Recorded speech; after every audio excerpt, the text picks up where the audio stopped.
and the keys to every cellar in a password-protected lockbox in my father's office. The problem is getting past the front desk. I'll distract her. Whoa, whoa, whoa. You? You're not going in there. I'm taking my hand off. I was exonerated. You're still a person of interest. An innocent person. And you? Yeah, right.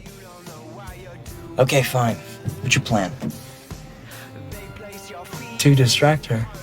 Uh-huh. How? By punching her in the face? By talking to her.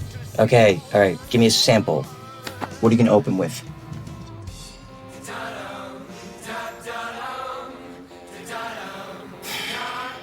Dead silence.